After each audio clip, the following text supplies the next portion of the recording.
On the 12th of November, I went to go see Black Panther, Wakanda Forever. I have been a fan of this character since I was a kid. It was him, Iron Man, and Superman. It just made me so happy to see my childhood hero on the screen. And now the sequel to one of the MCU's crowning jewels is out now. So this video is going to be a little lengthy. The first part is going to be my non-spoiler review. The second part is going to be my spoiler review. And then the third part is going to be more about the discourse around this movie. But before we get started, make sure you like and subscribe and hit that bell button so you can get notifications of my upcoming videos. So I want to open up by talking about the fact that this film was even made is a triumph in itself. Especially when you add on the fact that they chose not to recast the character, which we'll get into that much later. Then you have the whole issues with Letitia, her also getting injured on the set. On top of that, the RecastTChalla movement. From all of that alone, it seemed like it was going to be a dumpster fire. I was really nervous, especially since a lot of this phase has been up and down. There were some good things and there were some mediocre things to bad things. It just seems like the outcome of this movie being good seemed very slim, to the point where I was so concerned that as soon as the reviews were out, I was reading them all. I was watching online reviewers give their takes on it. So far, what I heard from them was that it's good, but it's not great. And of course, in some online circles, there were people out there who made this movie sound worser than it was. Which I'm very glad in hindsight that I looked and read and watched all those reviews, because it kept me on my toes and made me pay attention to every detail of this movie. The first pro is the action. I liked more the action in this one than I did the first Black Panther movie. With the exception of Killmonger versus T'Challa during the waterfall scene. There was not one action scene that I did not like. There were so many cool action sequences that I can't wait to see again, because I'm definitely seeing this movie a second time. But overall, the action was top notch. To go with the action, we definitely got to talk about the music. The music in this was freaking cool. I don't know about the official soundtrack album. I haven't yet to hear that. I'm definitely looking forward to it. However, the music and the instrumentals in this movie, by far, amazing. Especially all the scenes involving either Namor or Talokan. I swear to God, that Wakanda Forever album better be fire. But speaking of Namor, freaking Namor. Namor. The man ate up every scene that he was in. Now I'm going to let you know this. I'm not a huge Namor fan. I know the character, I know about him. I just never really cared for him. To the point where I would say that I prefer Aquaman over Namor. Now after seeing this movie, I don't know. Namor, I'm liking him. I'm liking him a lot, especially this version. In terms of aesthetic and appearance, he looked amazing. Especially with the Mayan culture around it, he looked like a demigod, a mythological hero. As in, if you open up a Mayan mythological history book, you would think that Namor was pulled right out of the pages. I'm sorry, I'm just so obsessed about his design. I love his design, and I think his design is one of the best designs of Namor. I would say a close second would be him in the comics where he's wearing this like black armor. But besides that, best looking Namor. But we can't talk about a top tier antagonist without a top tier protagonist. Shuri amazed me. At first, I was a little worried about Shuri to the point where I don't know if she could hold her own, especially being one of the lead characters in this movie. But my doubt has been quenched. Like Namor, she commanded the screen. She showed the versatility that I was looking forward to and hoping for, and I got to see that. But the thing is, not only did Shuri and Namor kill it, everyone in this movie killed it. The acting was strong. The acting felt real, which is bittersweet because it centers around, T'Challa's death, but it also represents, Chadwick's death as well. And you can see it through the actors playing these characters and how much Chadwick meant to them. So the acting was, again, amazing. And it felt real. I also appreciate the fact that this movie was not funny, which is kind of weird to say, but much of this phase has anchored on humor to the point that it has become a detriment. Everything has to be funny, everything has to be meta. And I appreciate that we didn't get so much of that. Not saying that there weren't funny moments, there were, especially around the character M'Baku, who also killed it in my opinion. Yeah, don't expect a lot of laughs in this. And honestly, it would be very weird if they did. And now, for the cons. Before I get into my criticisms, I just want to make this clear. I'm not going to be criticizing the MCU formula. We all know at this point that the MCU follows a certain checklist or a algorithm of some sorts when it comes to all their movies. Opening first act, plot twist in the second act, big CGI fight in the third act. Oh, this movie could have been good if it wasn't for the MCU formula getting in the way. Oh, this movie could have been better if it wasn't for the MCU trying to check off boxes all the time. You know, the same criticisms of almost every Marvel film. Not saying they aren't valid criticisms, it's just that we know this at this point and we can clearly see that it hasn't changed since phase one. So I just feel like I would be beating a dead horse if I mention it here. With all that out the way, first criticism I have, and it's pretty much the same with everybody else, pacing. This movie was great, but it did not need to be 2 hours and 40 minutes long. Some of the time for this movie could have been shaved off. What to shave off, you might ask? Well, that goes to my second criticism. Unnecessary subplots. There are 2 subplots in this movie that I just really didn't care for. One more than the other. In my opinion, one of the subplots were doable, but the other is just completely unnecessary.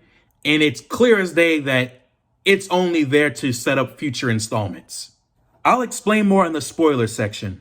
My next criticism is not getting enough of the supporting cast. Some of the supporting characters in this could have been used more, but weren't. Specifically, Nakia, Anika, Atuma, and Namor. The gang, pretty much. All their names end with A, damn. And the scenes we got with Atuma were amazing, but I wish we got more of them. Same thing with Namor. I wish we got more of her. Now, a lot of reviewers online would put M'Baku in there, but for me, I kind of disagree. I do agree in the sense of we should have gotten more M'Baku. However, especially in the context of the story, I wouldn't say that he got less screen time. I believe he served the story well. We're often going back and forth from place to place, moment for moment, which worked well in the first act, but the second and third act, not as much. Now, my last criticism is the mid-credit scene. I want to make clear that I don't hate it, but it's going to be incredibly divisive, and it already kind of is. Again, I'll explain in my spoiler section. I'm honestly lukewarm to it. It all depends on if they're actually going to follow through with it in future installments. Overall, I had a good time. I definitely recommend to go see it.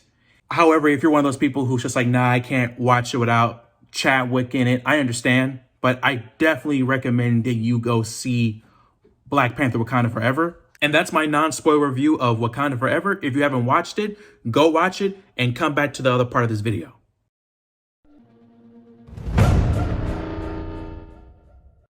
If you still haven't watched it and you're still watching this video after I told you to leave, that's your own fault. Now, this is going to be similar to my non-spoiler by saying pros and cons, but I'm going to start with the cons first, but with more context than the pros. I'm sorry. The fact that they killed off Ramonda still doesn't sit right with me. In terms of the story, I can understand why they did that, especially as a motivation for Shuri, but I don't agree with it, and frankly, I don't think it was needed.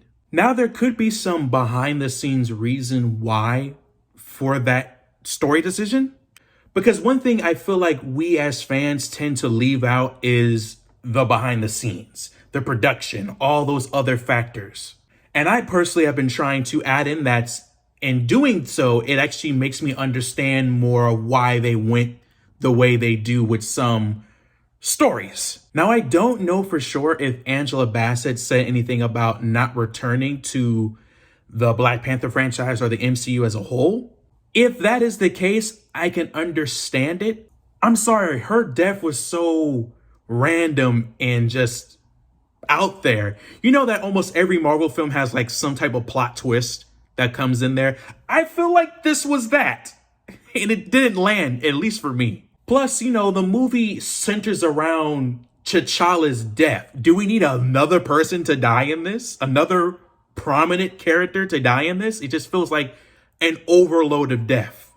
And what made it kind of weird for me is that not only did she die, the following scene was her funeral, which I mentioned in my non-spoiler review that the transitions in the movie were kind of weird and out of place sometimes. And this is one of them. That transition scene from her dying and Nakia trying to resuscitate her and then straight into seeing her coffin was just wild to me. It was so fast. Now, this next one is not really a criticism. It is a nitpick, but it's not something that I would classify as a criticism. It's the fact that Talokan has vibranium.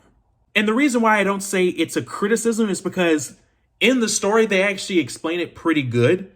So I'm not upset about that. Now, if they added that in there and then didn't really explain it very well, then I would have been like, yo, this was kind of ridiculous. But in terms of the story, it was pretty well executed. Especially, I love the fact that we see the Wakandans, like Okoye and all of them, try to grasp the fact that, hey, we're not the only ones with vibranium. This changes our whole culture. Hey, this changes our whole mythology as we know it. I thought that part was cool, and that revelation that they're not as important as they thought they were.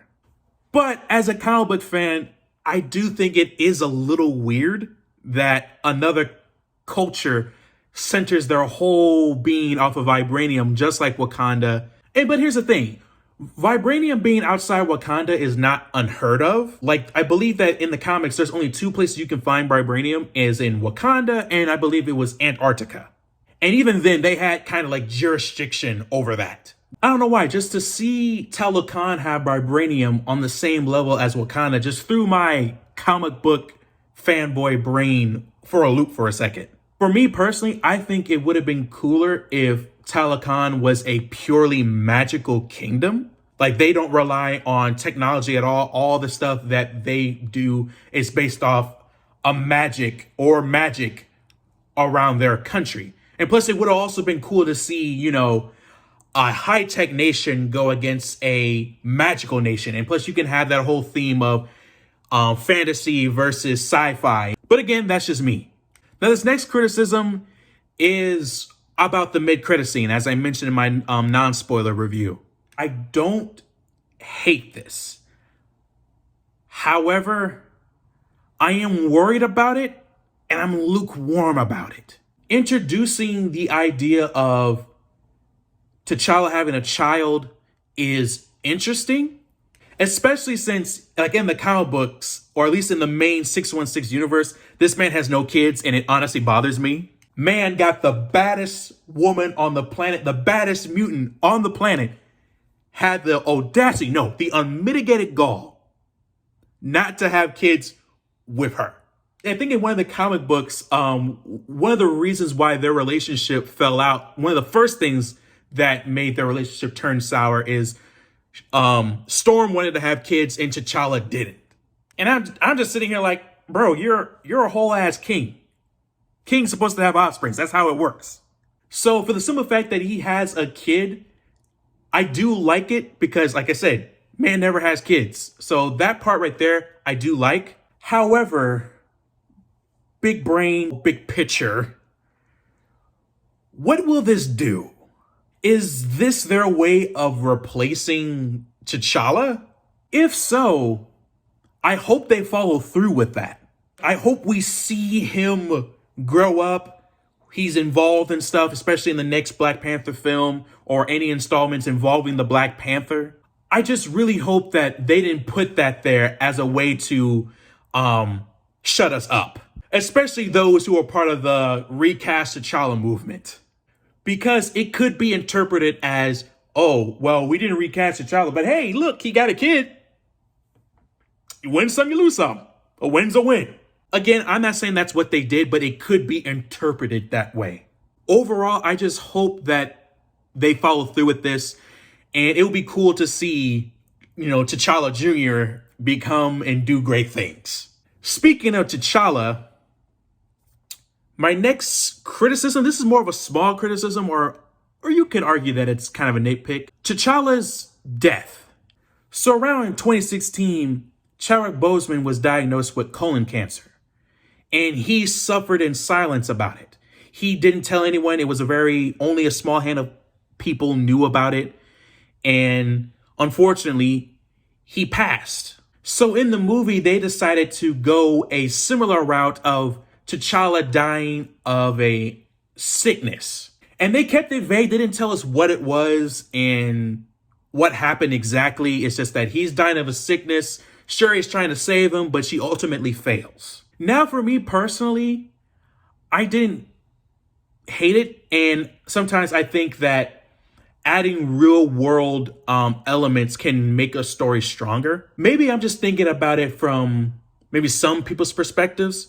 And I say escape lightly because there's a lot of people who use the term escapism for everything and use that as an excuse not to bring in real world issues or specifically politics. Because, the whole people are like, oh, keep politics out of my comic books. Keep politics out of my anime. I'm not talking about that. I mean, as in a lot of people took it to heart, including myself, when Chadwick Boseman died. And to see not only that he is dead, his character he played, T'Challa, dead in the movie, that it makes it even more heart-wrenching in a way that his character also died from a sickness, which for some people that can be a little too much and could, not saying it will, but could traumatize some folks, especially if they lost loved ones similar to that. At the same time, I disagree with some critics or people who reviewed the movie who are saying that, I want to see T'Challa, die a warrior's death and the man die a hero and all that stuff. At first, I was thinking that too, like, oh yeah, I think I would rather see him die heroically. But then I was thinking to myself, what would that look like?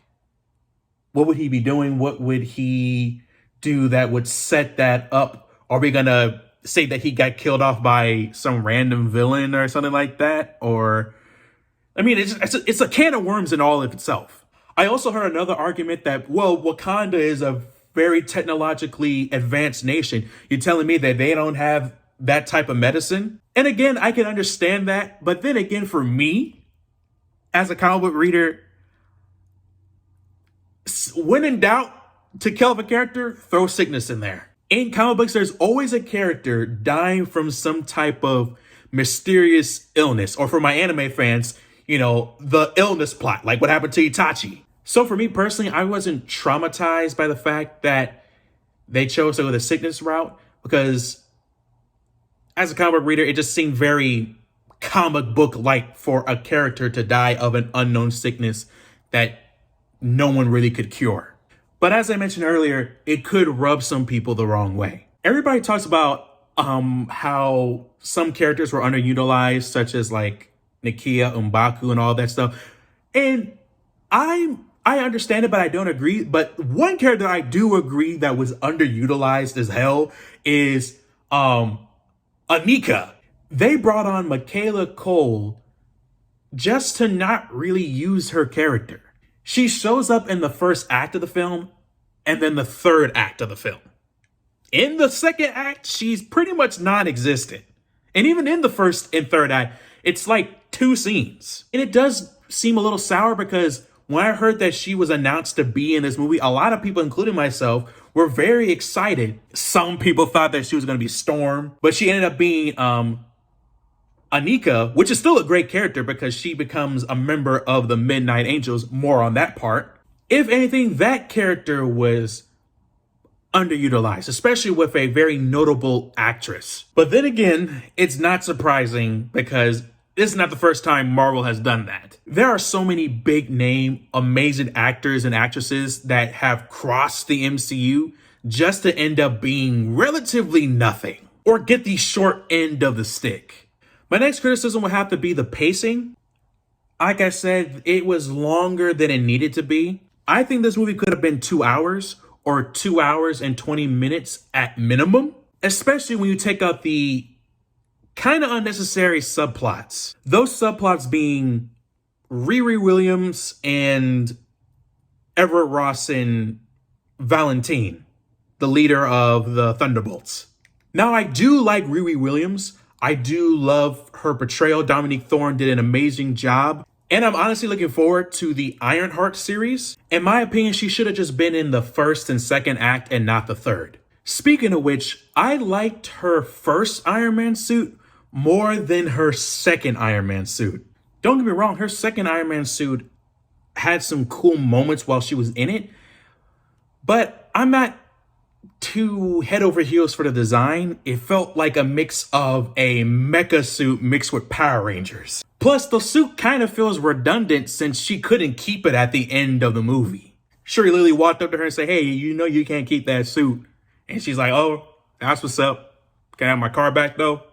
With that, I wish that they just stuck with the first one, because it does two things. One, it shows that she's been working on a suit, and it shows that she's still working on the concept. And I think it would have been cooler if they just saw her add more to that part of the suit.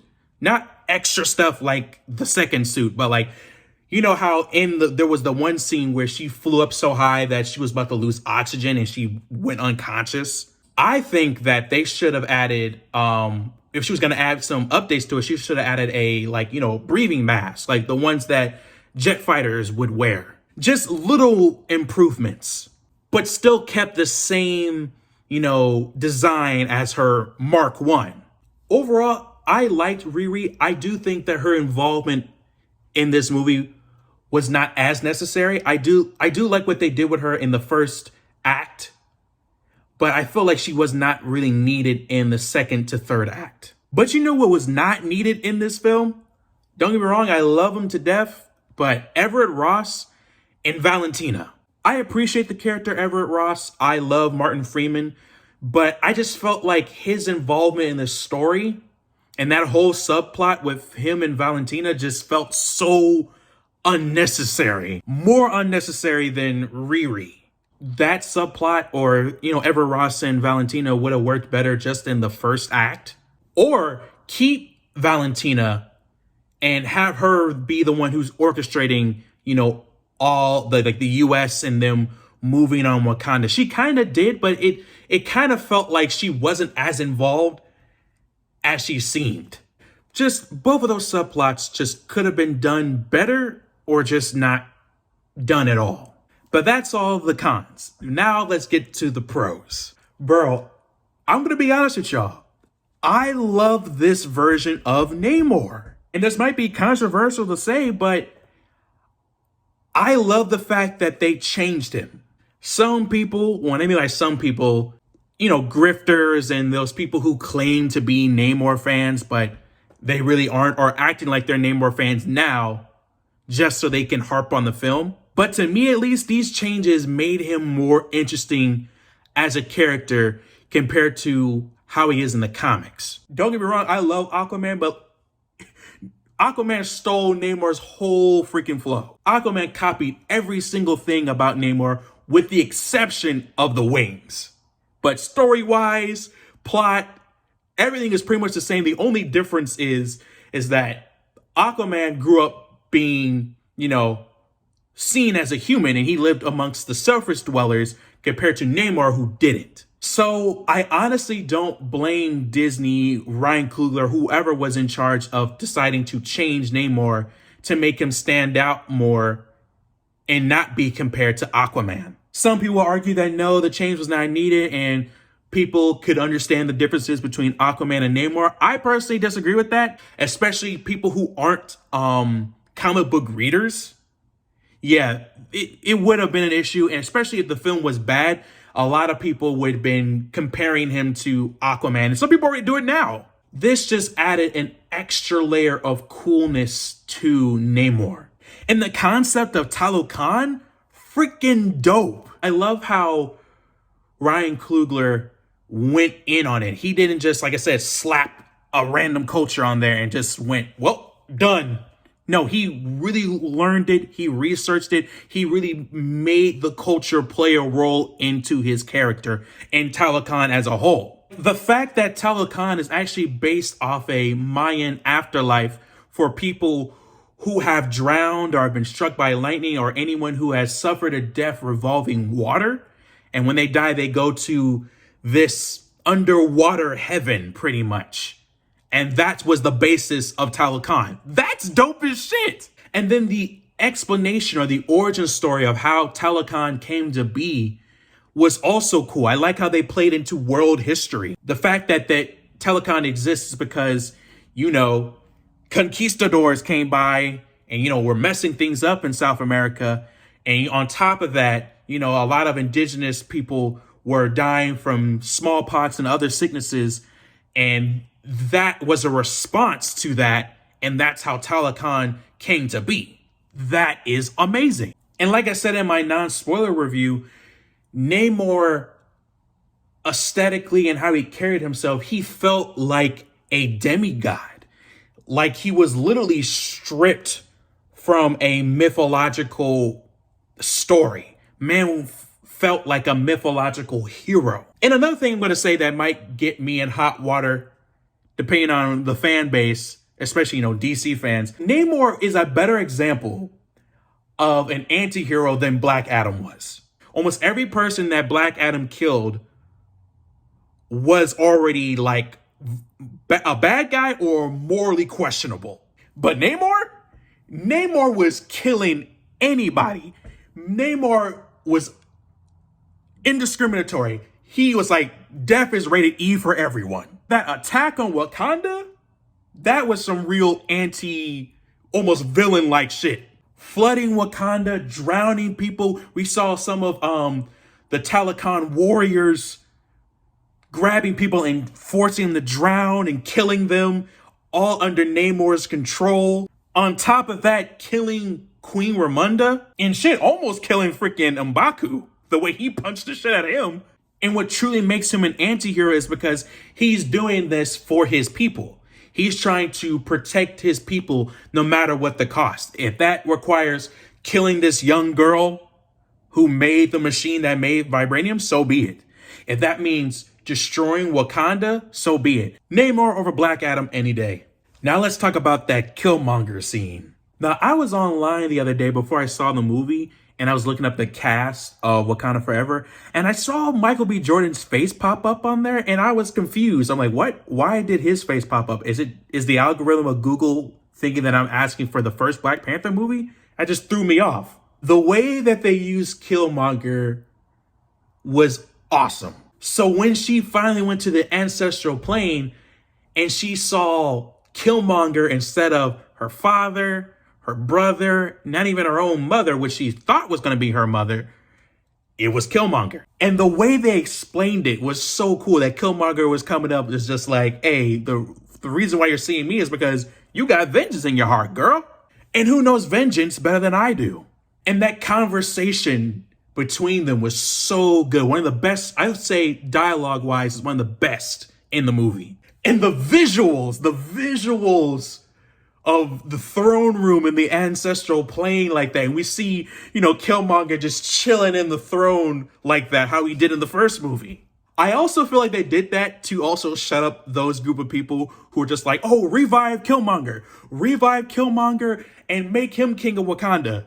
Look, I love Killmonger, but reviving him makes little to no sense. And on top of that, not only to revive him, but to also make him king just feels so weird. Oh, quickly, shout out to my man Wakabi. I appreciate that little line that told us where he was. I know, like, behind the scenes wise that Daniel Kaluuya couldn't do it because it conflicted with his scheduling, especially with the filming of Nope. So that's one of the reasons why he was not in it. I think that's the only reason why he wasn't in Wakanda Forever. Plus, Ryan Coogler in the podcast that they released said that Wakabi was pretty much like banished right now, which doesn't mean that he can't return. I loved all the action sequences in this one. I would even say that I liked them more than the first one.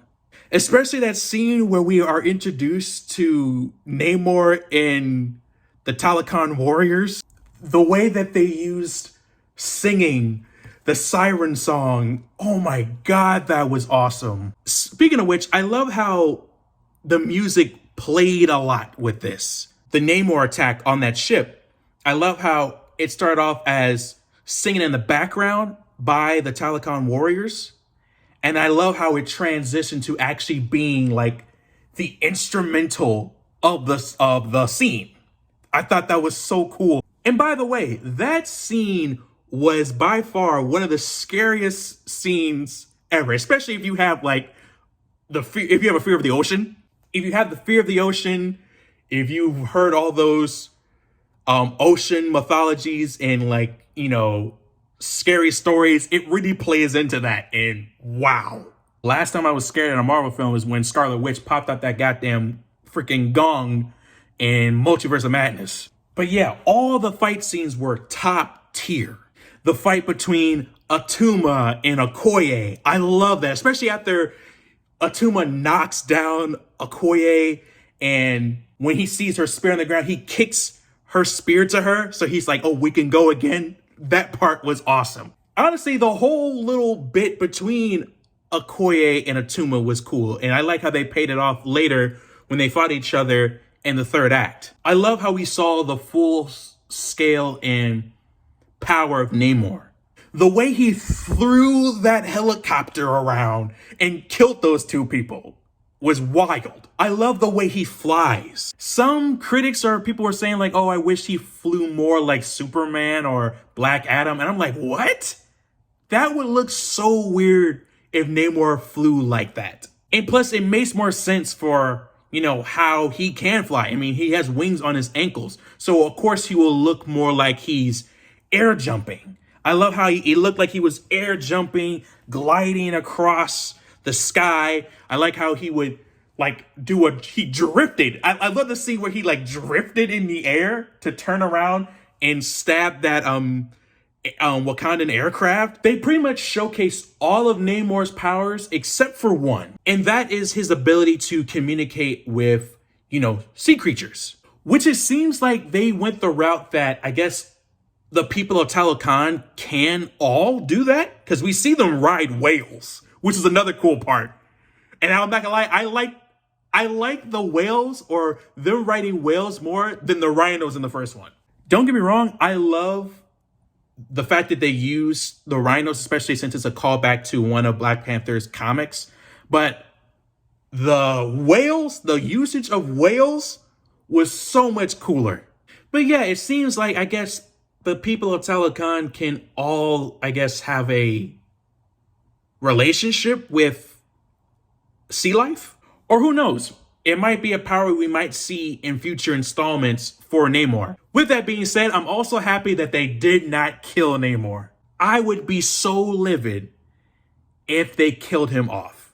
Because, the MCU has a bad track record of killing off villains, especially villains who were well received. I'm still not over the fact that they killed Wenwu from Shang-Chi. Hell, even Gore the God Butcher from Thor Love and Thunder. The way Namor was just body slamming Shuri and doing some wrestling moves on her. And the way that Shuri was clawing at him, she clawed his wing off. And the way he looked at her, he was just like, oh, you're dead. And the way they were grappling each other and she was slicing through him and his back and everything. That was freaking cool. It felt really visceral, violent. I might be in the minority with this, but did anyone else notice the tension between the two in some of those scenes, especially the earlier scenes where Shuri was being shown what Talokan was like? On top of that, this man gave her his mother's bracelet and then make her dress up like something in Beauty and the Beast. But here's the thing, though. I didn't hate it. I'm actually kind of for it a little bit. That's just me. But not too much, though, because, Namor is old as hell. I think he's almost 400 years old. And Shuri is probably in her early 20s. I'm talking about maybe 20 years old. 2021 maybe. Yeah, but I like that little dynamic they had right there. They might not do it, but it just makes me look forward to the Fantastic Four, because if you don't know, in the comics, Namor has a relationship with Susan Storm. And with this Namor, I don't blame her. I do wish that we got more of Wakanda, because it feels like we still don't know enough about it, at least like cultural wise in a way. Like thus far, all we know is that they have their river border and that's how they protect it. We know how they do funerals and we seen their harbors. But besides that, there aren't any other things that they expanded upon, like Wakanda University. Wakanda has its own university. I thought that would have been cool to see. Or the Necrotopolis, this whole city that they built for their dead, which is a little bit far-fetched and out there, but I mean, could have been cool to see in the background or maybe name drop. I still want to learn more about what everyday life is like in Wakanda. And I feel as though if we cut out those subplots, we would have been able to see more of that in Talokan. I wanted to see more of Talokan. I liked how it looked, and I liked how they actually looked like they were underwater. When Talokan came up, people complained about how it was dark and that you couldn't really see a lot. And I understand, but I disagree. I feel like we got to see a good chunk visually of Talokan, and plus it plays into their underwater society realistically, in my opinion. Plus, you got to think about it. A deep sea civilization, or just the deep sea in general, is a very dark place. Namor even says it himself when he was warning Shuri that, hey, when we're going to go here, it's going to be dark. It's going to be cold. Your body will succumb to the pressure. So it would make sense that it is dark. Now, I can understand that it could have been maybe a little lighter, but overall, I would say that I honestly like this more than I did in Aquaman, for the simple fact that they actually look like they were underwater. In Aquaman, they didn't really look like they were underwater. You can tell that it was all CGI. You can tell that it was all under a green screen, and they just added some CGI to make it look like they were floating and all that stuff. While in Wakanda Forever, they really look like they were underwater. And for the most part, I believe behind the scenes, they had a lot of like underwater tanks and stuff like that. So they shot a lot of things actually underwater, to the point where all the characters, including like Okoye and all of them, had to learn how to swim. Even Ryan Coogler apparently said that he also learned how to swim while making this movie so he can be in with the actors during these scenes, which is pretty cool. And it shows. This looks more realistic compared to Aquaman. I will say that Aquaman is more bright and colorful, but Talokan looks like an underwater civilization. And that's my spoiler review of the movie. Now let's talk about the discourse behind this. Oh shit, here we go again. Like I said earlier, there were a lot of issues pertaining to this film alone, specifically involving around the death of Chadwick Boseman and them choosing not to recast the character. Because of that decision, we have this whole RecastTChalla movement. This movement was created by E-Man of E-Man Reviews, and it started off as an online petition, which later grew into a conversation. And here's the thing. I definitely agree with recasting T'Challa. I love everything that Chadwick has done and brought to the character. And like Robert Downey Jr., he has left his mark on the character. With that being said, I do believe that the character is bigger than the man who plays them. It's similar to Superman and Batman. There are many actors who have played and donned the role of Superman and Batman. They all left their mark on it, but at the same time, the characters will always be bigger than them. And I believe that this also applies to T'Challa. Plus, you also got to add in the fact that T'Challa is not only the first Black superhero in Marvel, I believe that he is the first Black superhero in comic books. And the rest of his mythos was built around him, similar to Iron Man and Thor. It all started out with their characters, and then they built stories and brought in supporting characters surrounding that main character. And the fact that we don't have that main character, the one that pretty much started all in the movie, is a little weird, especially for representation for, young Black males. Let's be honest.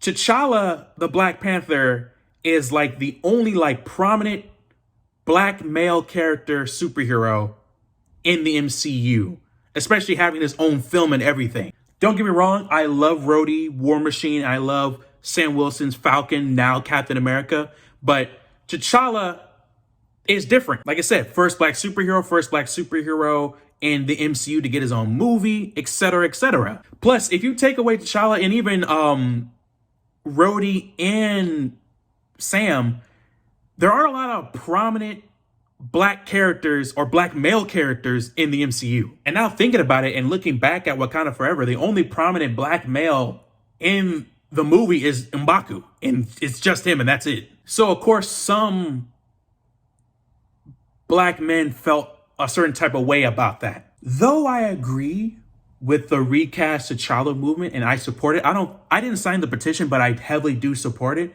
I had to distance myself from it because there were some people, specifically dudes, who were using the recast T'Challa conversation to push very hateful narratives that are, again, hateful and, let's be frank, sexist. They're using it as an outlet to hate on, black women. Plus, the same can be said about black women in the MCU. There aren't a lot of black female heroes. If you think about it, Nakia, Okoye, and Shuri, they're pretty much the main ones. And even then, they are not strong line heroes. They're more like, great supporting characters like Rhodey and Sam Wilson. Only prominent black female superhero right now is pretty much Shuri. My whole point is that black women are in the same boat as us. So it just feels weird to direct that hatred at them. And of course, you got those folks who are, what they really are is grifters or anti-fans. And for those who don't know what that is, I'll put up a definition on the screen for you. The guys who make it a whole personality trait to be the id of the pop culture community, playing off the toxicity of, the comic book fandom, Star Wars, like I said, overall pop culture. And it's bad when you see these guys jump on the recast T'Challa movement, not because they really care about the character T'Challa, because frankly, a lot of those guys don't. And I distinctly remember when the first Black Panther movie came out, they were quick to call it overrated and all this other nonsense. They didn't really care for it and hated it themselves until this happened. And now all of a sudden they give a shit. For me personally, I agree with FD Signifier. You don't know who that is, go check out his content. I believe they're going to recast T'Challa, just not now. Now for me, I think I'll be perfectly content if they made like a Black Panther TV show. I know that they're making a Wakanda spin-off series, but I'm not talking about like the live action shows on Disney Plus. I'm talking about more like an animated series. The Black Panther animated series would be cool. Similar to what they did on BET with that Black Panther series. Well, BET, you finally become useful. Yeah, I would be perfectly fine with that, but I definitely believe that they're going to recast him, just not now. But overall, I definitely understand and agree with the recasting of T'Challa. I just don't like some of the conversations that we're having around it, or how some people are using it as an outlet to be hateful and sexist. For example, some of the critics, or let's be honest, a lot of grifters or hoteps were saying that M'Baku was treated like a joke, that he was being emasculated. This movie was putting his manhood into question. Like, huh? Do we watch the same movie? Like I said earlier, I do wish that we had more scenes with M'Baku, but those scenes we did get with M'Baku were great. Plus, if you look at it, M'Baku was the one who was right at the end. In the first Black Panther movie, how the whole conversation was about opening up Wakanda, and we had 3 different point of views. You had T'Challa, who was wanting to remain isolated. You had Killmonger, who wanted to turn Wakanda into a global empire. And then you got Nakia, who was in the middle, who was like, we can protect ourselves and we can also reach out to others. At the end of that movie, Nakia ended up being right. Well, for the most part. In Wakanda Forever, M'Baku ended up being right. M'Baku was the one that convinced Shuri to not kill Namor, that killing him will continue the cycle of death and revenge. He was also there to counsel her. Hell, when Queen Ramonda died, he was actually the first one there to comfort her before even Nakia or Okoye. Plus, we were seeing him kicking ass. He was one of the first people to be beating up all the Talokan warriors when Wakanda flooded. But of course, they're saying this because, you know, he got one punched by Namor in the one scene. And that counted as him being emasculated, I guess. And of course, they will argue, well, how come M'Baku gets one shot by Namor, but Shuri's able to beat him up? Again, did we watch the same movie? Shuri knew out the gate that she could not beat him at his best, which is one of the reasons why she created the heart-shaped herb, and they had that plan to dry him out. So when she fought Namor, he wasn't at his best. And even then, he was still kicking her ass. Plus, she didn't beat him out of pure strength. She beat him out of cleverness. Cleverness and willpower. You also got people complaining about how did Shuri survive that stab wound to the stomach. And I'm like, first of all, it was a stab wound to the stomach. That doesn't mean automatic death. Plus, are we forgetting that Iron Man was stabbed the exact same way by Thanos and lived? Some people were upset at the fact that they didn't get to see Shuri train. Therefore, her combat prowess was in question. And I'm not going to act holier than thou. I also was in that camp of, yeah, like, how is Shuri going to be able to fight and become Black Panther when she can't really fight like that? How's she going to beat Namor when she doesn't know how to scrap? Specifically, hand-to-hand combat. But then after hearing a lot of people talk about it, especially people on the other side of the field of that conversation, it made me realize that, yeah, it is kind of weird and messed up that we are so obsessed with her or trying to see her fight when we never question that with a lot of male characters who gain titles and become what they are.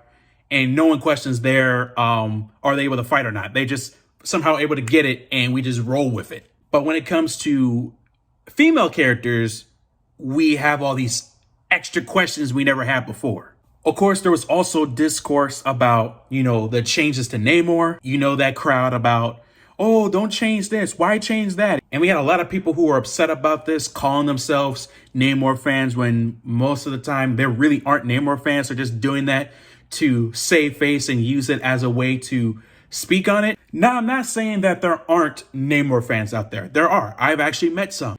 But the people who are complaining about these changes aren't actually complaining about being quote unquote true to the character. They just don't like quote unquote wokeness or forced diversity. And like I said earlier, this change was great and honestly needed. It makes him stand out more. And as a person who knows Namor but does not really care for his character, this has made me more interested in it. Plus, one thing I noticed that no one has really said or brought up in this conversation is that why are we acting brand new? As in, why are we acting like Marvel Studios doesn't already have a history of changing or altering characters since phase 1? Let me say that again. They have been doing this since phase 1. Hell, the first Iron Man movie, Obadiah Stane. In the comics, Obadiah Stane is just a businessman who's trying to steal Stark Industries. He has little to no relation to Tony whatsoever. But in the first Iron Man movie, they made him a uncle-like figure to Tony while he was growing up, especially after his father died. Bucky in the comics is a kid. And in the comics, Captain America and Bucky have a more father-son, Batman and Robin type relationship. But in the MCU, they changed that. And now they have a brother-like relationship, being the same age and everything. Hell, the character Phil Coulson, who was instrumental in the first phase of the MCU, was a movie-created character who wasn't even from the comics until he debuted in the comics in 2011? My point is that Marvel Studios, the MCU, has always made changes and alterations to characters and even plots. They often mash different story plot lines from different comics into one. They've always done this. Where were the grifters when any of those changes in plot lines happened? Nowhere to be found. And I'm not saying that can't be criticized. I'm just saying, why are we acting shocked to this? Again, not saying you have to like it, but stop acting shocked. The other discourse for this film is related to Letitia Wright. If you don't remember, Letitia Wright posted on Twitter these videos that were very anti-COVID, COVID denial, anti-vax. Similar to what Kyrie Irving is in hot water for.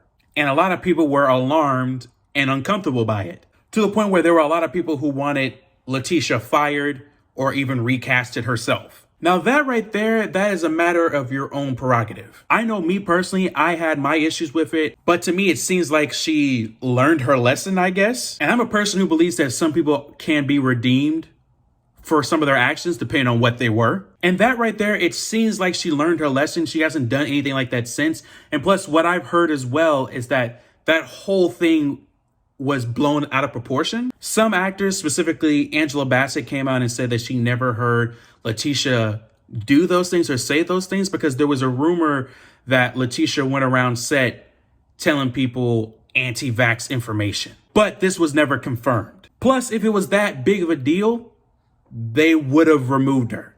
Looking at Marvel, and Marvel's not, at least what I've seen, Marvel's not really the type to put things under wraps. Like, if you're going to be a problem child for the company, Marvel Studios or Disney overall, they let you loose. I mean, look at James Gunn, which was a misdirect for them, and they brought him back when all that stuff was clear. Bottom line is that if it was really that pressing, they would have said something, and Letitia would most likely would have been out of there.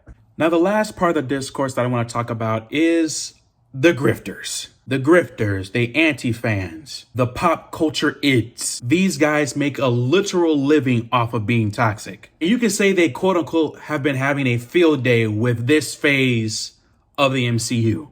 Talking about how the MCU is dying because of all the wokeness. Calling this ultra feminist, or calling it the MCU. Forced diversity, forced inclusion, identity politics. Picture a children's toy. Like those little stuffed animals that have, voices in them. You hug them or press their hand, they start talking. They start saying their phrases until at one point they have to recycle all their phrases. That's pretty much grifters. They are a broken record. They say the same thing for everything, for every MCU film, especially in Phase 4. Hell, just pop culture in general. And like with everything else, they're doing the same thing here with Wakanda Forever. They're using the MCU argument because, we don't have T'Challa, and most of the characters in this movie are women. Some even going so far to call it Woman King 2, which is freaking wild. And like I mentioned earlier, they're using the recast T'Challa movement, hijacked it so they can spit their own false narratives and hatred. And let's be honest, they do all of that for views. All that for engagement. One of my low-key conspiracy theories is that they don't even believe the grift that they speak.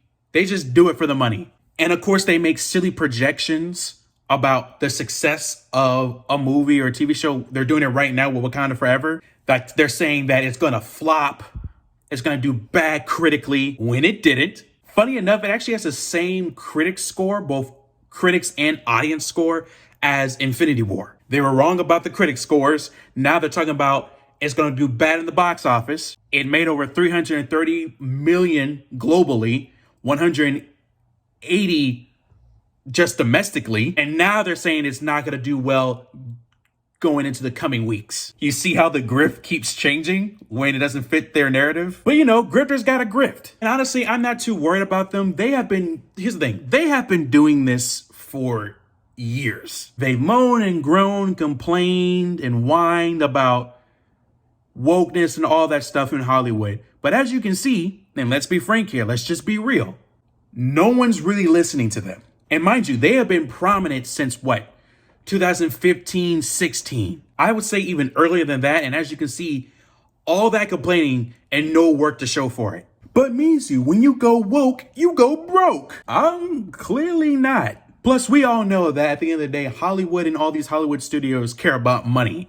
And if that was true, they would have changed their tone literally ages ago. Because clearly going woke is not making them go broke. Plus, let's also be honest that they have no idea what woke means. The word woke has just been thrown at anything that they don't like. It's honestly just a buzzword at this point to get people's attention. Similar with forced diversity, pandering, etc., etc. But yeah, that's all I have to say about Wakanda Forever. This is a long video for me. It gave you a non-spoiler, spoiler, and discourse commentary all about one freaking movie. But let me know what you think. Have you seen it?